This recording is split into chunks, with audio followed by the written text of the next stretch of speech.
Welcome, ladies and gentlemen, to 5 Minutes with Gray Hair Dave. My name's Dave, and that's my nickname, Gray Hair Dave. I've got gray hair, I've got a gray beard. I wear glasses. I look a little bit like that guy in the artwork, but I think he looks just a little bit better.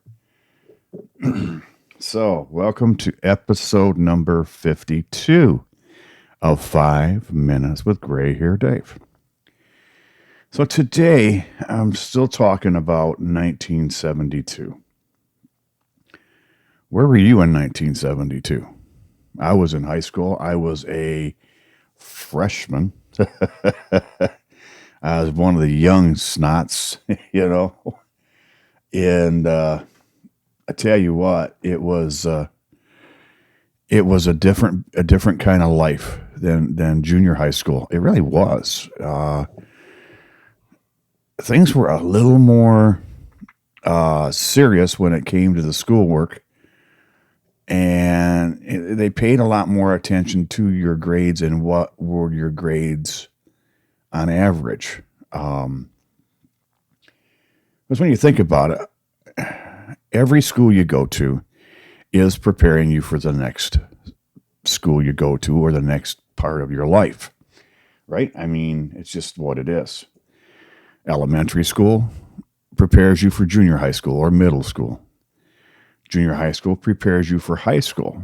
High school prepares you for college or for the working world. And college prepares you for the working world. The degree you get can help you get the job you get, hopefully. But doesn't mean that that's going to happen. In today's world, kids who graduate from college now will probably have 15 to 20 jobs in their life. It's loyalty's gone, just gone. So in high school, they're teaching you, the basics, the real kind of math. We're talking calculus, algebra. I liked algebra. I did like numbers. But I never went farther than, Algebra 4, I think it was. Because after Algebra 4 came, I believe it was calculus. And I just wasn't interested. Because that would have been junior year. And I was into other things at that point. And then also, they start, in history class and English class were two different things. Plus, in high school, and you'll remember this if you're a baby boomer, and I'm sure they still have some of this today, but you had a certain amount of classes that you could elect to take. Of course, they're called electives because that makes sense, right? And I tried a couple of different classes just for fun. I took a class, and I think this was in ninth grade, yeah, my freshman year. I took Introduction to Mythology. Mythology was interesting to me, I was not happy that it was only half a year class or one semester class. I wanted to take it all year, and there was nothing available to me after that first semester. I had to take something different, and for the life of me, I don't remember what it was. Also, folks, and kids, if you're listening, and kids are anybody under the age of 40 is a kid to me. I think I'd said 50 a while ago, but 40 is pretty cool too. But we had to take a typing class with actual typewriters. Now, today, kids nowadays are typing at lightning speed compared to what we were. I think to pass this class. And some of them were electric typewriters and some were manual, where they weren't as quick as you were on an electric typewriter. But I think you had to hit 42 or 43 or 44 words per minute with very few errors to pass the class. And I just passed the class. You can't go home and study that one if you don't have a typewriter. And they wanted you to do it without looking at the keys. Yeah, okay. That's going to happen for Dave. And of course, there's always one or two in every class who shine. You know, they're out there starting out at 60 some words a minute. No mistakes. So, anyway, that wasn't me. But I remember the teacher in my class was really kind of cute. She was a young, shorter woman, and she was probably in her mid to late 20s. And when you're back in elementary and in junior high school in my day, we didn't have young teachers like they had in high school. Like, oh my, it was kind of you kind of enjoyed going just because there was a good looking teacher up there.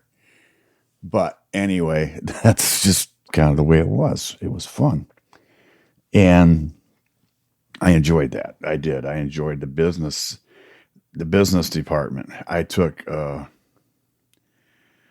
business accounting one semester, and that was fun. I enjoyed that.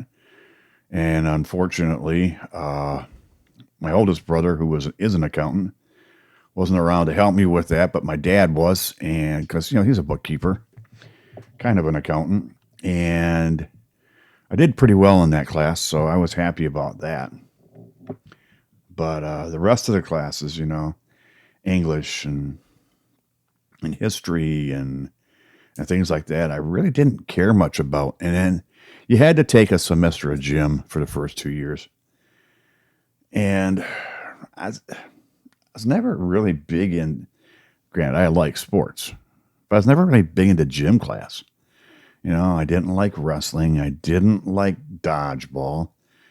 I liked football, but I liked football in a more organized scenario than they were giving you in gym class. Okay. So, anyways, and then we got to play tennis and we got to play baseball and those kinds of things. But each class is about 45 to 55 minutes. In 45 to 55 minutes, you really don't have a lot of time to do a lot. You really can't get too deep into it. But you try. And I give those teachers and those coaches a lot of credit for what they were able to do in that amount of time. Plus they have to give you time in the beginning to change, get into gym clothes, and then at the end, take a quick shower and change back into your regular clothes. So realistically, they may have gotten a half an hour out of every hour to teach you anything. So, not really. You didn't have a lot of time with that. And that's okay. That is what it is. So let's talk about the price of things back then and what was popular. So the top music of the week ending March 11th and then going on into the 18th, they didn't change a whole lot. Heart of Gold by Neil Young was number one. Number one was Without You by Nielsen. Number 3 was The Lion Sleeps Tonight. Number 4 was Down the Lazy River by the Osmonds. Number 5 was Everything I Own by Bread. Precious and Few was number 6 by Climax. Number 7, A Horse with No Name by the group America. I remember my brother telling me that those guys started playing guitar when they were in middle school, or high school or junior high school, and look at where they were then. And he was pretty adamant about, if you're going to learn it because you can go far with that. And I didn't pay as much attention as I should have. Number 8 was Hurting Each Other by the Carpenters. The Carpenters were very big in the early 70s. Number 9 was The Way of Love by Cher. Number 10 was Bang-A-Gone by T-Rex. Oh, some of the other ones, it just, that what you might remember was Puppy Love by Donny Osmond and Mother and Child Reunion by Paul Simon after he split up with Art Garfunkel. What's another one? Don't Say You Don't Remember by Beverly Bremers. I don't remember that one. And number 19 that week was American Pie by Don McLean, parts 1 and 2. Also, what was else was going on? Gasoline was 36 cents a gallon. Yeah, the equivalent today is 253. Um, I thought that'd be fun to listen, watch for. Groceries, a ribeye steak was $2.49 a pound, and today's dollars that's $17.50. Vanilla ice cream was $1.29 a gallon. Milk was 87 cents a gallon. Bacon was 79 cents a pound. Coffee, 66 cents a pound. I don't drink coffee, but from what I understand, that's cheap. Chuck roast, 65 cents a pound. Cantaloupe, you could get a cantaloupe for 11 cents a pound, and sweet corn was still 5 cents an ear. So, and the Pinto, you could still buy a Pinto then. Ford eventually stopped making the Pinto. The price was $18.60, and they stopped making it in 1978 because of fuel system fires. They attracted such negative publicity, they had to stop making the car. A portable dishwasher back then, 4-cycle, was $189.95. Oh, mercy. Sears was the biggest place to buy appliances back then. For a clothes washer, a regular washer would be $220 and $90 for an electric dryer. Both cheaper than they are now. Ain't no doubt there. A 16-speed electric blender was $23.99. Wow. Those blenders you can get today, you see them on TV all over the place. It's quite the price. So that's what was happening back in 2000. I'm sorry, not in 2000, in 1972 in my world. What was happening in yours? Go to my website, 5 Minutes with Gray Hair Dave. That's the number 5 Minutes with Gray Hair Dave. Leave me a message. Leave me a note. Go to the comment section or go to the little microphone at the bottom right-hand corner. Leave me a message. I'd really like to know what you're thinking. So from Gray Hair Dave, that's it for today. Look forward to talking to you tomorrow. You all have a great day, and we'll see you. Bye-bye.